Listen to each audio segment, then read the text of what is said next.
Harris has managed to like completely flip her favorability ratings.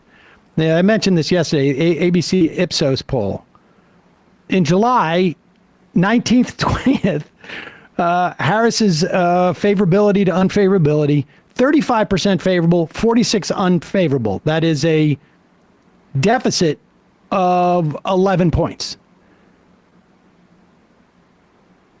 1 week later, the 26th to the 27th, she has a 43% favorability and a 42% unfavorability. That is a switch of 12 points there. And Trump's goes in the other direction. Well, every day now we're getting more polls out that are showing that Harris is just picking up in the polls from where Biden was, like exponentially. Joe Biden had never gotten above 45% in this morning consult poll. Had never. Donald Trump had ranged from 46, 47, 48, 49.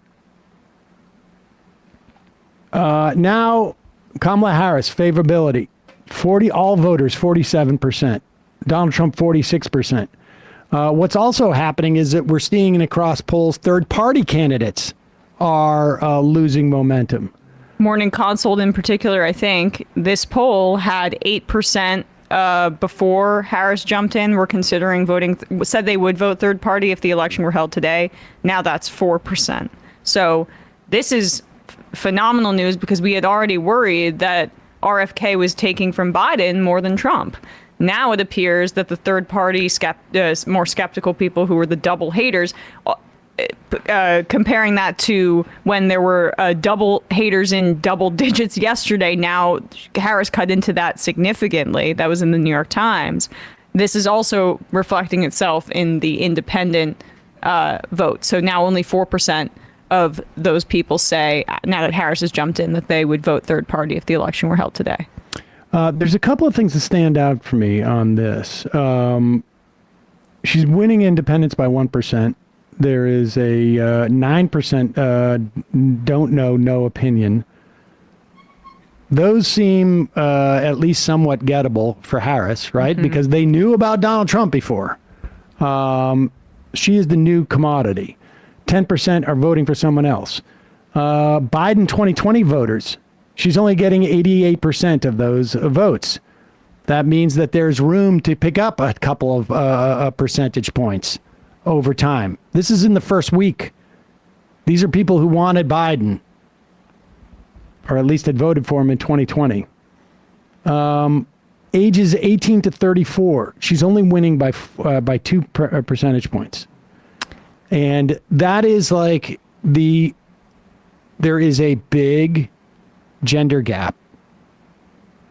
She's basically maintained Biden numbers from 2020 with women, but in terms of men, Trump is winning significantly.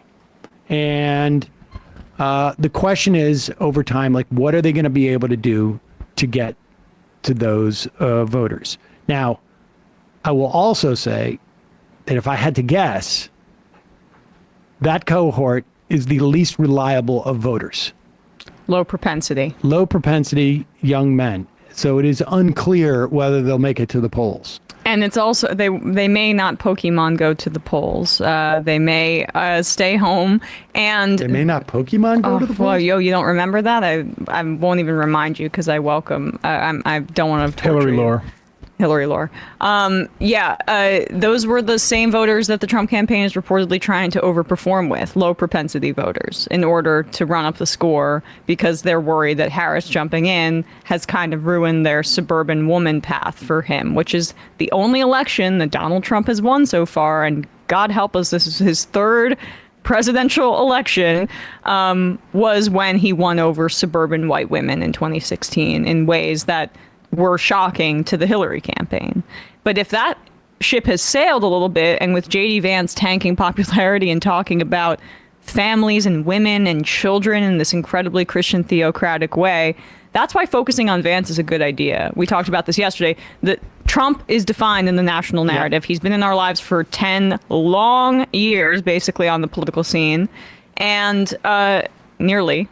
And so defining Vance as a part of this agenda removes like Trump's funny and weird and entertaining when he speaks, and you kind of are on the edge of your seat because you don't know what he's going to say next. He's a bit unorthodox. Those parts of his character get washed away when you remind people by connecting him to Vance about Roe v. Wade. This guy's a Christian theocrat and Trump's serving this agenda. I saw Harris had this ad out today where she called it maybe you don't need to find it, but she called it the Trump abortion ban like 6 times in 30 seconds.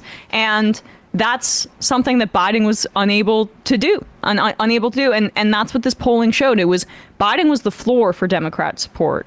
And I would say also he was an anchor on it too. He could have sunk them lower than a generic Democrat. Harris is running as generic Democrat, and that's why she's surging in popularity. And I also think she has a personable quality to her that some people like. The question is she needs to come out with a platform pretty soon. Yeah, I mean, she's only been the candidate for 7 days, and we're going to get the convention is when generally you get that platform that comes in. But yes, I Here's agree. the platform. We need you to be Kamala of the country. Right. But also, to be fair to Biden, saying Trump abortion ban, that's 2 R's in like 3 words. And that's almost...